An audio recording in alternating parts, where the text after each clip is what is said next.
exceptional mental health and wellness services to individuals, couples, families, and just really promoting your overall well-being and empowering you to lead fulfilling lives. So the why behind these monthly webinars is mental health resources are more accessible than they've ever been, which is both a benefit and a challenge. Our goal with the Wellness Within webinars is to ensure that our community has accessible but evidence-based strategies that they can trust. So who are we over here at Wellness Within? We've got a great big team now. So there's Kyla, Sam, Ashley, Brittany, Megan, Sarah, myself, Amanda, and then we also have Kelsey, Sarah, and Karina. So a whole bunch of different types of wellness practitioners, all within the therapy realm, except for Karina right now, who is our Reiki master. Also, I think almost everybody but Kyla is accepting clients. So if anybody is looking for a therapist, feel free to reach out to our team. And then jumping into what today is all about. So diving into women's cycles and their hormonal connection to mental health. So we are working on understanding the connection between your cycle, mental health, and what overall cycle syncing is. I believe that as cycling women, if we don't know this information, we're not allowing ourselves to understand, have a full awareness of ourselves, I guess. That creates a huge gap in self-awareness, which I think creates increased mental health struggle. So here's the first bit of information. Women have 4 phases, and each of these phases influence our brain, our energy, our metabolism, our mood, our stress response, sleep, and of course, relationships. On average, women operate on a 28 to 31-ish day cycle. And I do have a question. Does anybody know how this differs? So our hormonal cycle differs from men. Anyone know?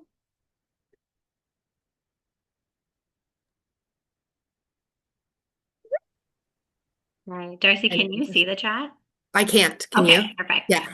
So we have a 24-hour cycle for men. Yeah. Oh, good. Yeah, so a little bit of information, how women's hormones differ from men's. This is valuable. Men operate on a 24-hour hormonal cycle, while women operate on a 28 to 31 day. So in a male cycle, testosterone peaks in the morning, dips at night.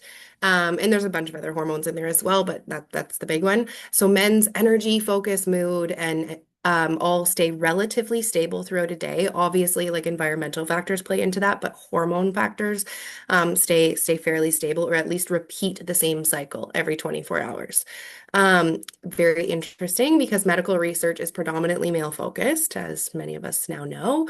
Women are often undertreated or misdiagnosed, and our entire society, especially business society, was built on the functioning of a male cycle. So interesting to see how that kind of plays out. Like I said, women operate on a 28-ish day cycle with significant hormone fluctuations throughout the month there. Women's hormonal shifts influence neurotransmitters, sleep, impulse control, stress tolerance, and like I said, brain activity, relationships, all of that. One thing to point out is women metabolize medications very differently because of their hormonal cycle. So depending on the phase of cycle you're in, you can metabolize things like SSRIs, stimulants, and pain meds differently. So what does cycle syncing actually mean? And why can it be helpful? So cycle syncing has become a bit of a trendy phrase these days. But do we actually know what that means? And what it does mean is to align things like nutrition, movement, productivity, rest, and social life with our natural hormone shifts. So as a therapist, this is so important to me with my cycling clients, because if we can increase self-awareness, we can decrease the mental health struggle. Understanding why your expectations aren't meeting a capacity at any given time in your month, for example. But it should be acknowledged that this is awareness. It is meant to be empowering and supportive and compassionate and body-led. So it's not rigid or performative. If we can find a good balance, the goal would be to decrease the risk of burnout by matching our lifestyle choices to our physiological capacity. Good. Any questions there? We're going to dive into the difference between each phase of the cycle. Good. Okay. So first up is the menstrual cycle. This is the one that we know for sure. This is the one that you're maybe taught about at a young age, but this is the one you kind of have to know about because this is the approximately 1 to 5 days that you bleed. This is when the cycle starts. So day one is the day that you bleed, and then the cycle takes the 28 to 31 day journey, I guess, after that. So I've got a little bit of a breakdown here based on mental health, social movement, productivity, and mood. At this time of the month, hormones like estrogen, progesterone, serotonin, and dopamine all take a dip. Things like GABA and cortisol may rise, which can play into higher anxiety at this time of the month. During the menstrual phase, women often experience lower mood, craving a sense of slowness. Things like journaling and self-care practices should be high. Socially, you can expect to want a little bit more alone time or one-to-one connection. Overall, it's recommended to have low expectations on the social front at this time of the month. Movement-wise, things like light yoga, walking, stretching, and low impact are really beneficial. And your productivity is very particular at this phase. So low energy, but a really highly reflective state of your cycle, and very good for strategic planning. Lastly, your mood is very inwardly focused. Your energy is inwardly focused, lots of rest, but very high intuition at this time. I'll give you a second because there's a little bit of extra information on the slide that I didn't fully go over. So a little bit over to the right about what specific hormones are showing up at this time, what they're doing, and then a little bit about what's happening in the brain. Lots of research to say inward focus at this time. All right, the next phase. So phase two is called the follicular phase. And this exists between day 6 and 14. Again, these are all approximate based on your individual cycle. Our hormones are starting to rise, and this is when things start to feel really good. So our stress resilience is starting to get higher. Consider this kind of like your regroup phase. And you may desire to start connecting with others socially again. You'll be more inclined to find activities that require a sense of energy and motivation. Productivity begins to increase.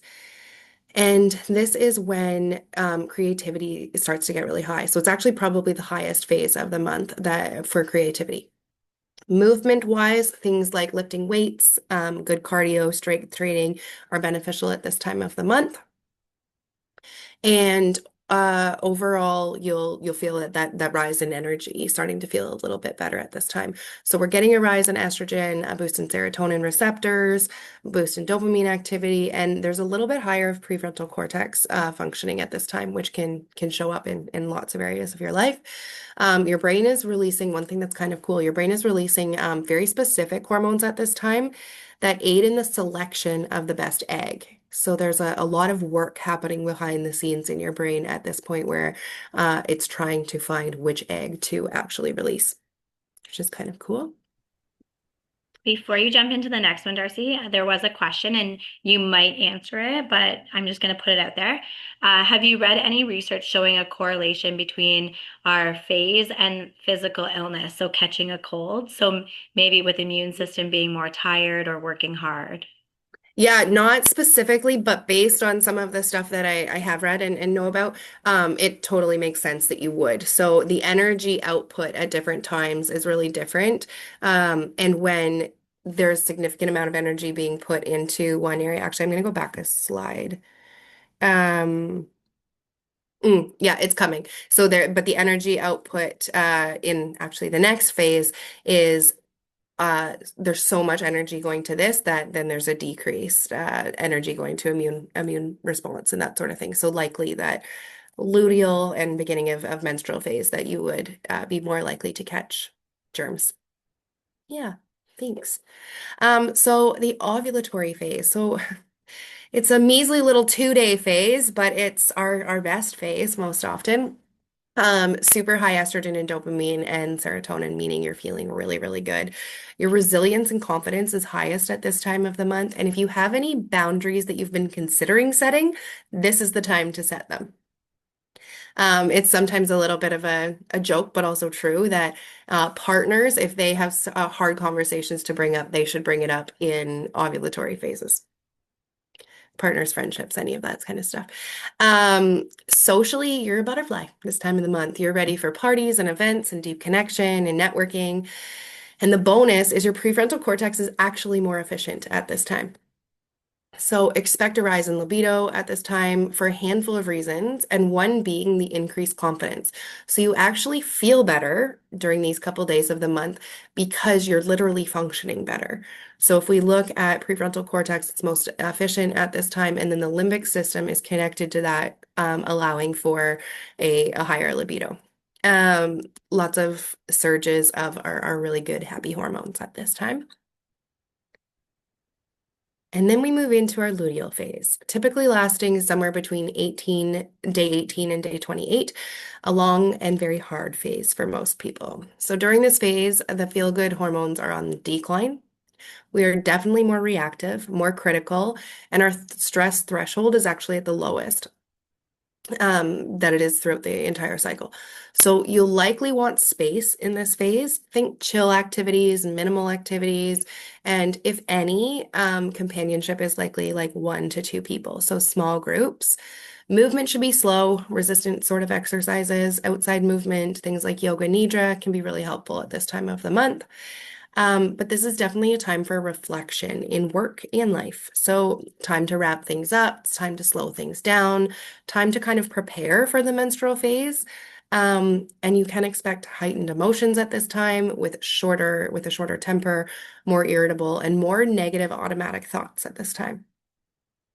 Um, this kind of plays into that question a little bit. So the amygdala actually becomes more reactive at this time of the month, meaning that our like sensitivity, our worries, our startle response, and our overwhelm is all on high alert. So the brain body signal at this time is really strong, which is why one of the reasons why, obviously there's a bunch of reasons, but why like things like your pain, your hunger, and your bloat is particularly sensitive. So you're noticing pain a little bit more, you're feeling a little bit more bloated, and you're feeling a little bit hungrier, for example, is because that brain body signal is even stronger at this time. There is actually some research coming out that shows that women's faces actually look different during the luteal phase. And this, of course, can be a contributing factor when you look at why you feel so crappy about yourself during this phase and why confidence is usually at its lowest. Good with that? Any questions? Okay. So as we're learning our cycles and beginning to sync them to our lives, it's important to bring a lot of self-compassion into the mix. Some mantras or affirmations to remember can be seen here. So things like, I am cyclical, not defective. So if we look at the fact that majority of our life we've been trying to function off a male hormonal cycle, meaning within 24 hours and every 24 hours, we have the same expectations for ourselves, it can be really hard to move into cycle syncing and give yourself the compassion that you actually need to recognize that you're cyclical and therefore you will have many changes throughout the month in terms of things like creativity, things like productiveness, things like confidence. So these mantras can be really helpful. Something again like confidence is allowed to ebb and flow. What I feel today is valid, even if it changes tomorrow. My needs make sense when I understand my hormones. I'm learning to honor myself in every phase and not just my productive ones. A lot of us have a connection between productivity and worth. And so that's a good one to remember when we're looking at cycling as well. Cycling and burnout. So if we continue to behave like men in terms of linear productivity and creating unrealistic expectations for ourselves, this can lead to burnout. So burnout can be described as a state of emotional, physical, and mental exhaustion caused by prolonged and excessive stress. If we can work towards honoring our cyclical nature, we can protect our mental health, our energy, our stability, our productivity, and our relationships because it plays in hugely with how we connect with others. So, how to do it? So, it can be kind of overwhelming when we get all this information and knowing that we need to jump into our own because it's not the exact same for everybody in terms of the days that it starts. So, now that you have an idea what a full cycle looks like, how do you apply it to yourself? So, step one, identify the length of your cycle and what phase you are in. This can take 2 to 3 months. So, the next time your period starts, that's day one. and we want to start kind of keeping note after that.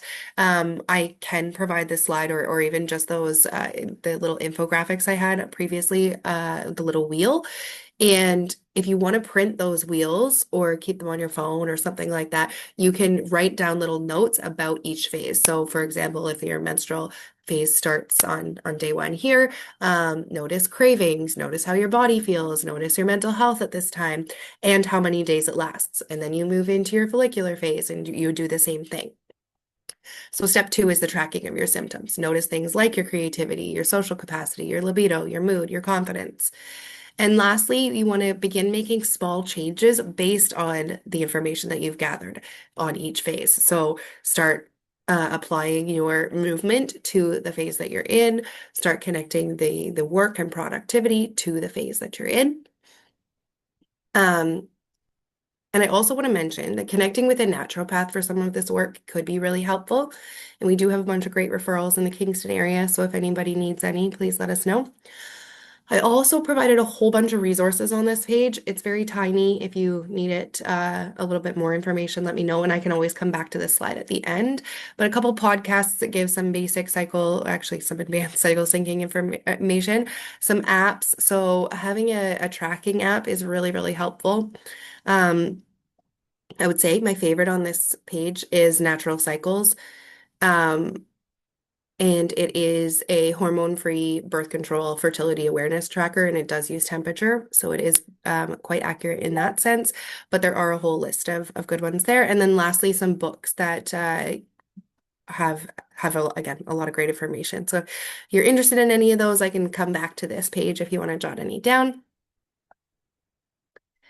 I do have to mention some things outside of the window, right? So we've learned about what's happening in each phase, but that only really works if we have regular periods, if we're not in a perimenopausal state or a menopausal.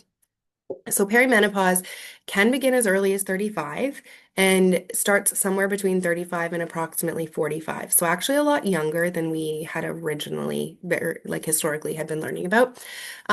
There are major hormone fluctuations at this time, and they're not consistently low or consistently declining. So that's the really interesting part about this, is a lot of people think that when perimenopause starts, we just get a decline in estrogen and progesterone. And that's not the case. It just fluctuates like crazy. So you'll have a really big dip for a period of time and then another rise. And that's what can allow for women to feel so off at this time. So again, just a lot of inconsistencies. A couple signs and symptoms of perimenopause would be shorter or longer cycles, heavier bleeding, spotting mid-cycle, irritability, rage, lower stress tolerance for sure, weight gain or like unexplained weight gain. And again, I just want to mention that the hormones don't gradually decline. They definitely swing through this phase. And again, remember this phase is like upwards of 10 years long. Menopause itself is actually only marked by one day. So it is 12 months to the day that you stop bleeding. Um, it marks the points where eggs are no longer being released and estrogen and progesterone stop cycling. So they now become pretty stable. We've often heard menopause as being super, super challenging. And the interesting thing is it's actually perimenopause that we're talking about, because menopause and after, there's actually a lot fewer mood spikes and a lot more stability. So irregular cycles. Irregular cycles are defined as anything shorter than 21 days or longer than 35 days.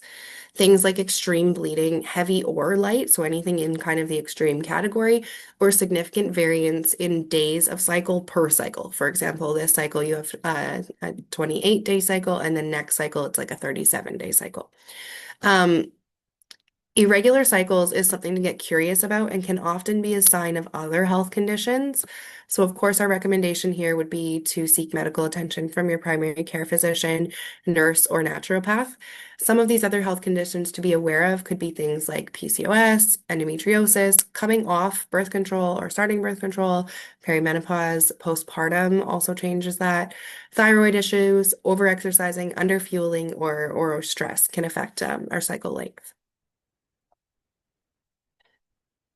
So for our men, if you know me, you know that I have a strong interest in men and masculinity and the impact on their mental health. So I feel it would be disingenuine for me to not include at least a one page for men. So if you look at this slide here, men's primary hormones are testosterone, cortisol, DHEA, estrogen, and progesterone. And things like age, stress, sleep, diet, and exercise, as well as medical conditions, medications, and substance use, can all affect the hormone balance that men are experiencing and therefore affect their mental health.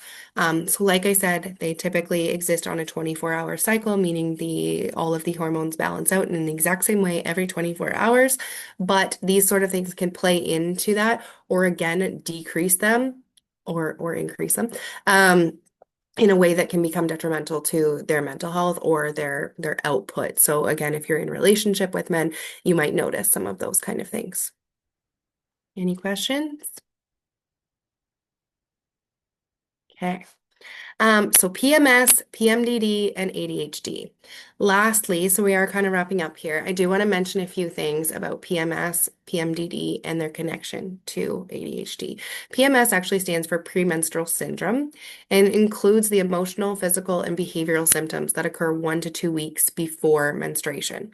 So that luteal phase that we talked about, this is where PMS exists. Mood swings, irritability, fatigue, bloating, headaches, and difficulty concentrating. That all exists within this phase. If we go back to the luteal phase slide, you can kind of start to understand why that's happening.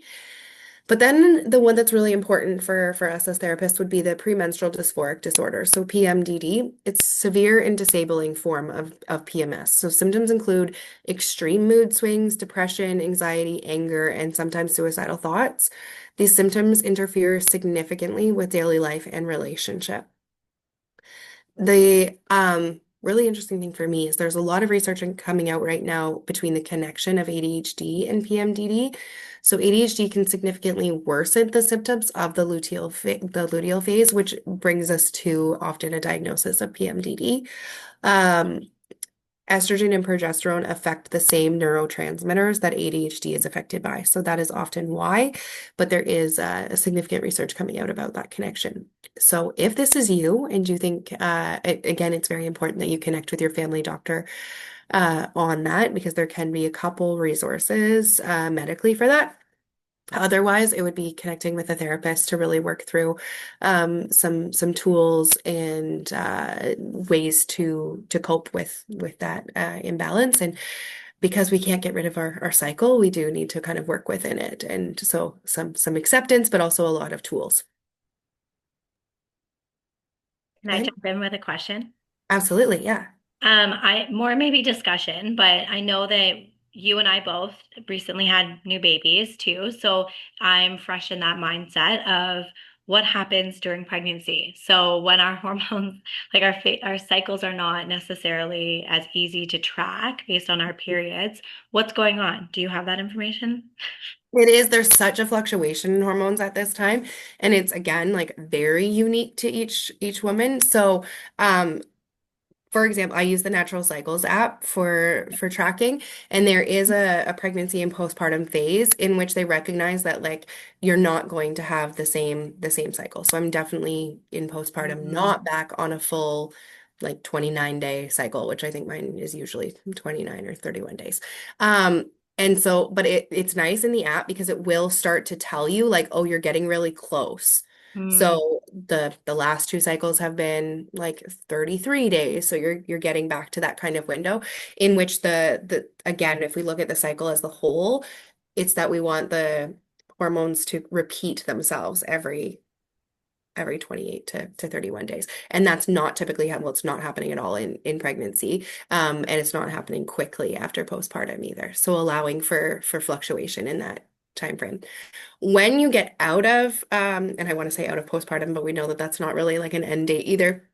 When you start menstruating again after a baby, it is really important to kind of start the whole cycle syncing thing all over again, right? Because your cycle can change so significantly. And actually, you may need to do this a few times in probably quite a few times in your life, based on, for example, even stress. So stress can change your cycle length, and you then might need to take those next 2 months to kind of regroup and figure out like, oh, okay, this is what's going on here. That's why I do think a lot of the apps are helpful because it takes a little bit of the brain energy out of it. I really like that you also said like track for 3 months because this Mhm. isn't just something in 1 month you're going to get a hang of, Yeah. because our cycles can communicate so much to us based on what's going on in our world. So I Mhm. love the 3 months, and I would even say like postpartum, nursing, breastfeeding journeys, all of that can just kind of make you need to pay more attention to it for longer too Mhm. because of that changing. And I will say that as you get, that's what I guess I was going to say two things. One, the gentleness of this is like recognizing that in the 3 months that you're learning about yourself, you're really slowly making little changes. And as you learn more about your body and kind of like this body-led information, then if you have a postpartum period, you will be able to pay attention to like, even though I'm not cycling exactly like I used to, I can tell when estrogen is on the rise for myself or when it's on a decline for myself. So even now, I'm not fully back to a regular cycle, but I can tell like, oh, productivity feels really high this month. I must be having a surge of this. And then, or like I'm feeling a really big decrease right now. All I want to do is rest. I don't want to be around people, that sort of thing. Then I know my estrogen, progesterone specifically are declining, even though I'm not sure specifically what phase I'm in. So then you can just allow like a lot of the same gentle approaches as you would through that time. Yes. The other thing I love, and I think that this can get really discouraging if we don't look at it from this perspective, is that there's like 7 days of the month that women feel great. And maybe I want to say like good and 2 days that they feel great, Hmm. based on hormonal health only. Obviously, there's lots of other things in our life that play into this. But what I love about the approach that and then the wheels that I included here is that even in our not great feeling phases, if we look at productivity alone, there's a benefit to that phase. So I'll kind of circle back. Even if you look at your luteal phase, which is typically known as the worst phase in terms of how you feel, and we go to productivity. So number four here, it's a time to reflect. It's a time to wrap things up. It's a time to slow down.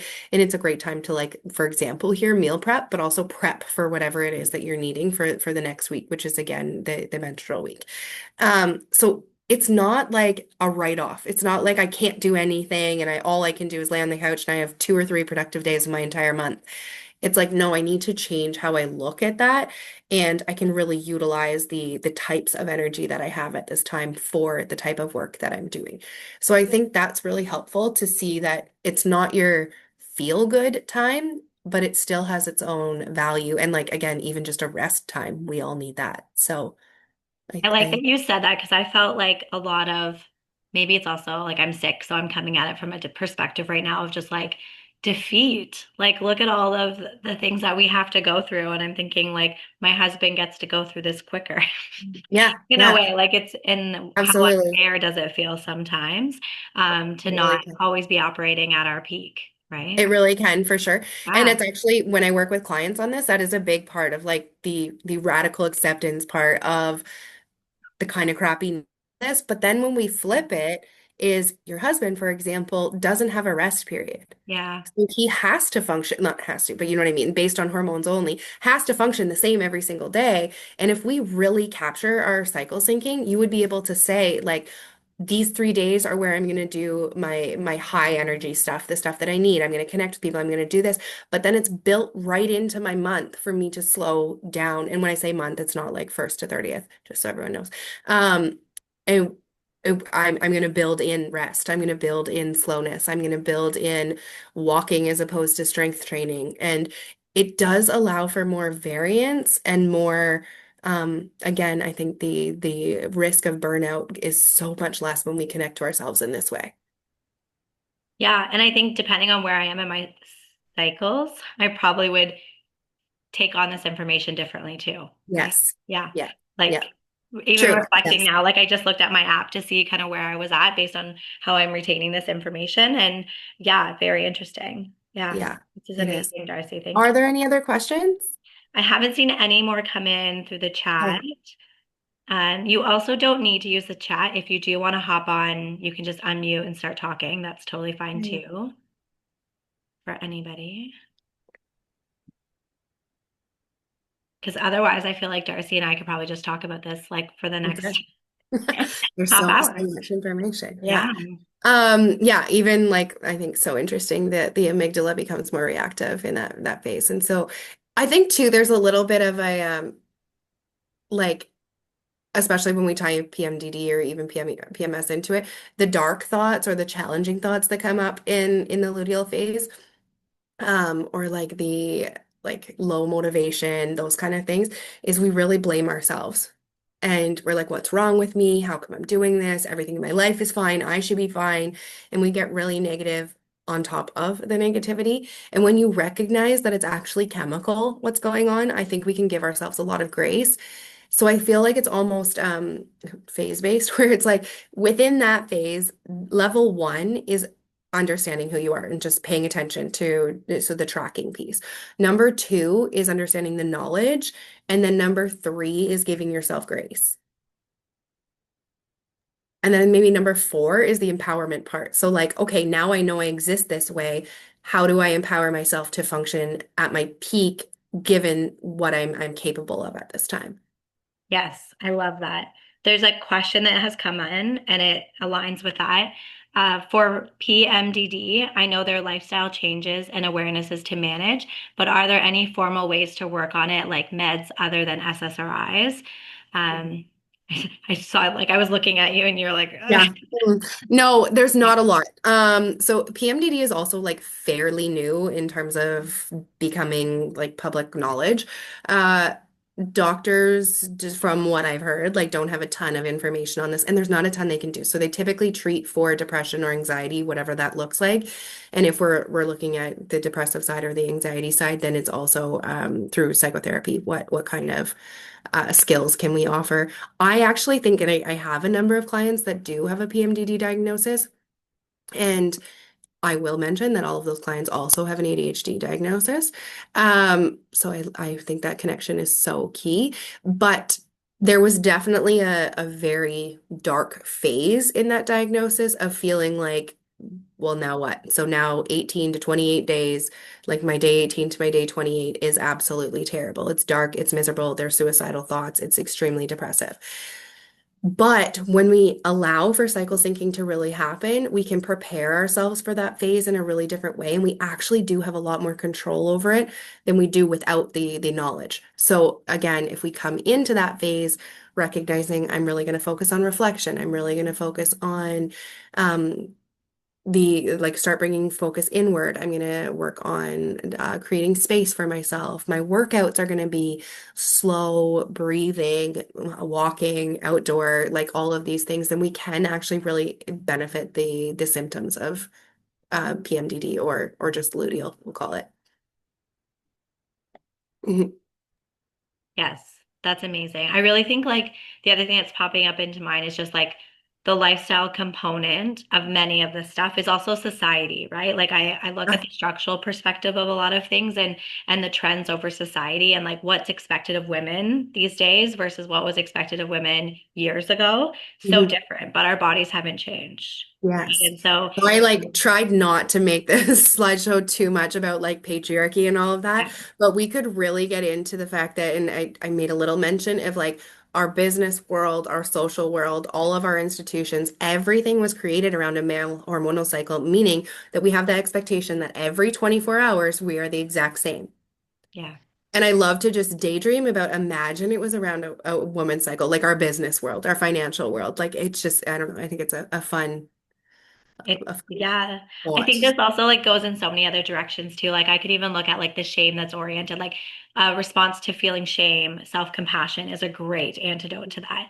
And I'm hearing a lot of gentleness in what you're saying, and I'm hearing the self-compassion kind of embedded in the way that we can be aware of Yeah. our cycles and our phases and work with it, right? Which is amazing, very self-compassionate.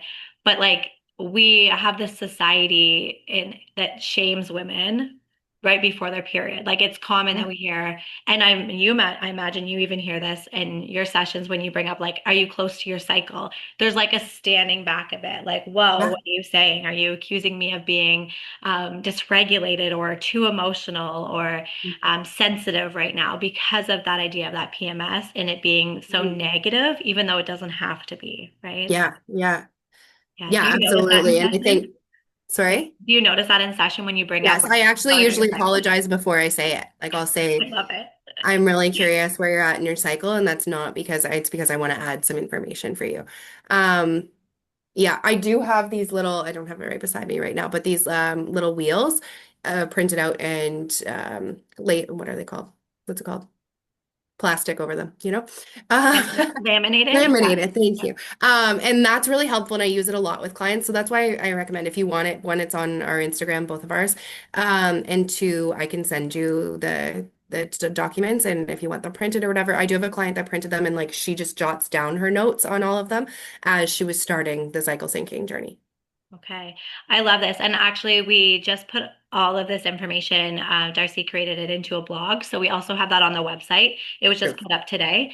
But if you could send these again to me, Darcy, I'll put these images on the blog as well, Yeah, just for that future reference. So it's all kind of compacted into that one thing. yeah. One question that's come over privately that I want to ask, and I kind of have an idea, but I feel like you might know more.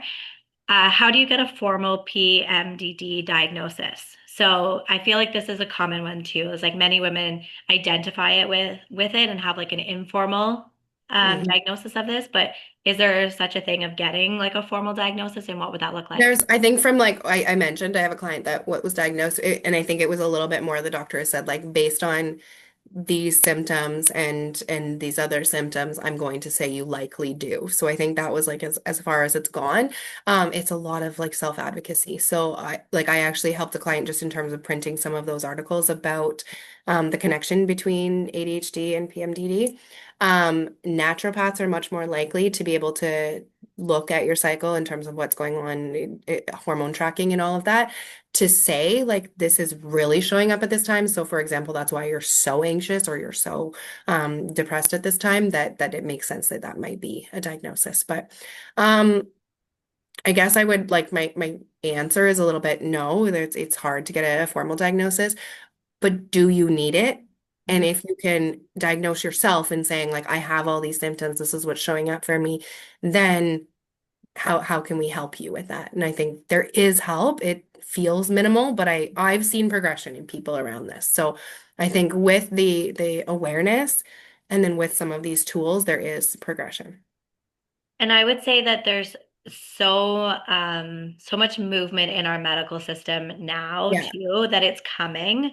So even like I hear many clients coming in, maybe more in that like perimenopause spot in Mhm. their life, and they're exploring hormone replacement therapy, which I think could be a Yeah. whole other Yeah. webinar in itself. But even exploring that, like that used to be very like naturopathic world that we would see that, but now more medical like family doctors are actually exploring that, which I Mhm. would say even six It years was ago, not happening. Yeah. no, Yeah. no, Yeah. even like, yeah, maybe I even 4 agree. years Yeah. ago.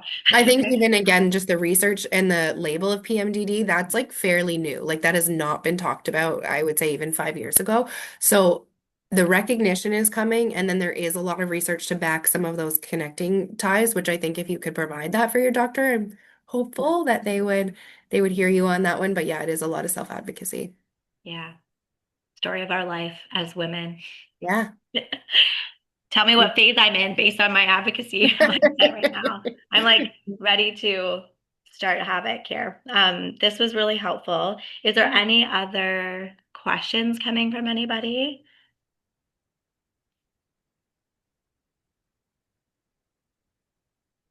I don't see any I'll more. just go back to that resources page so people can see Yeah. it.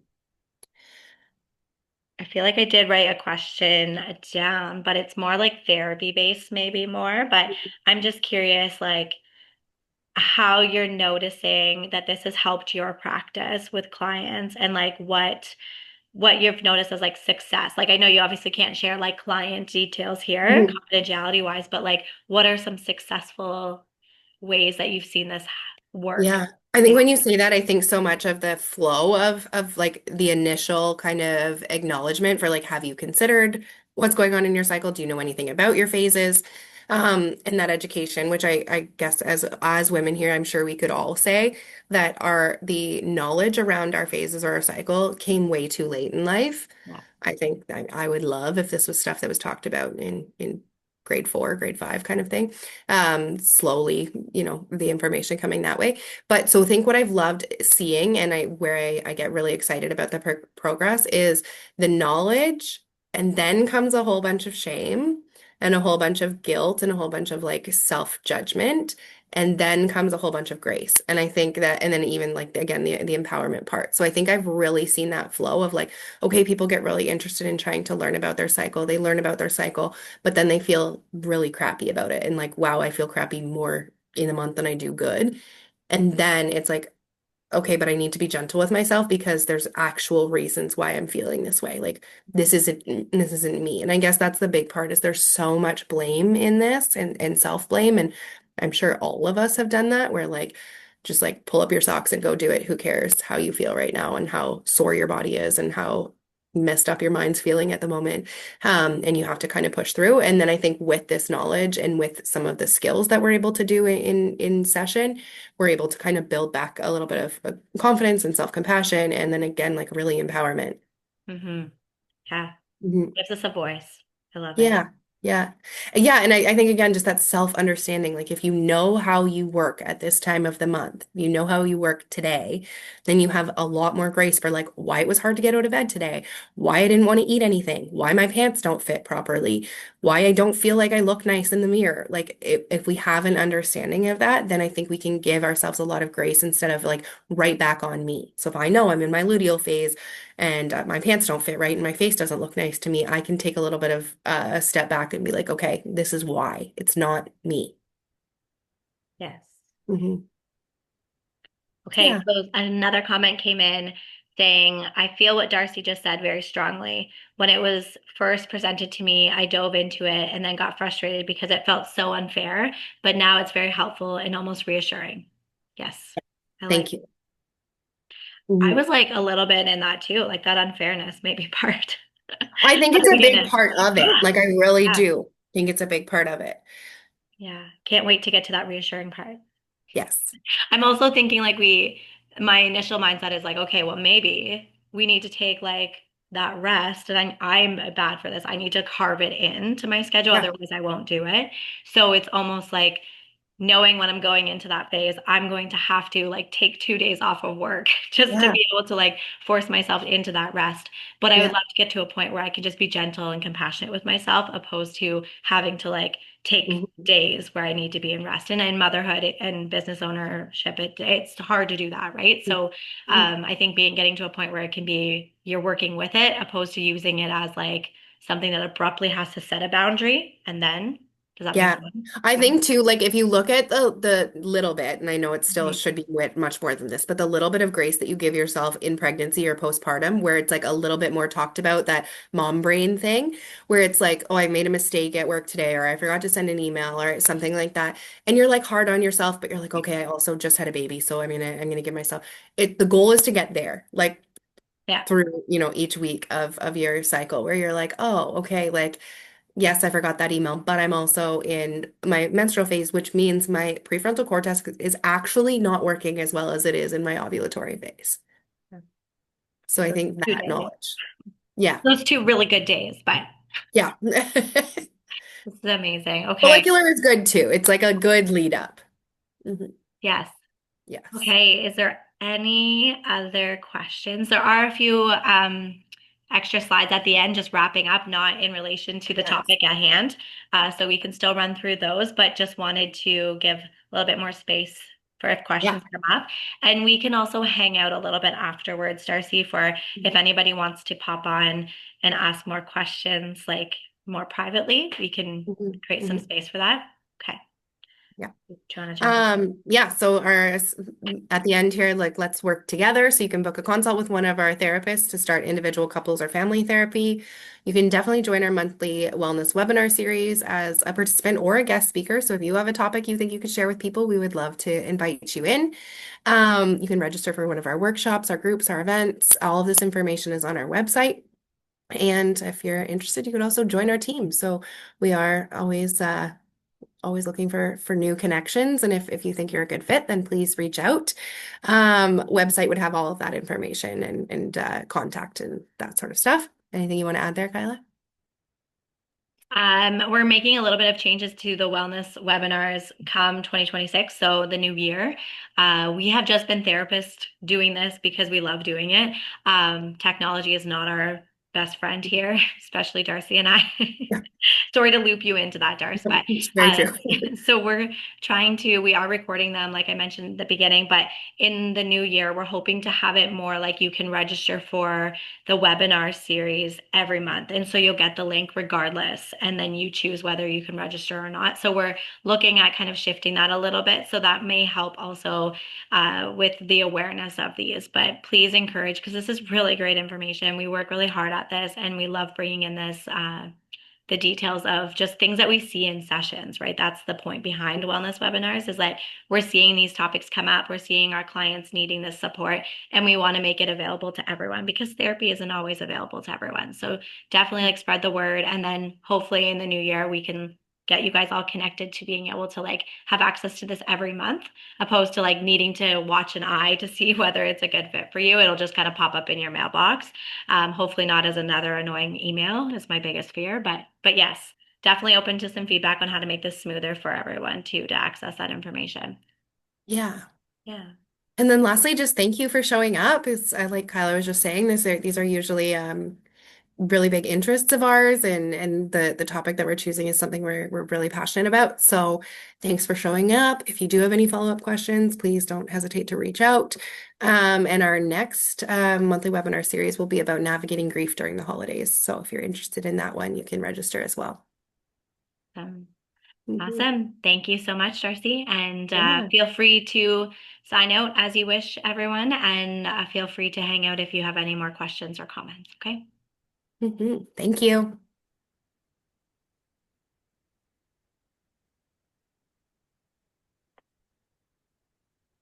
I feel like I could talk about all of this so many times with you, Darcy. I know. It's so interesting. I also never get to talk anymore with you. Hi, So it's Ricky.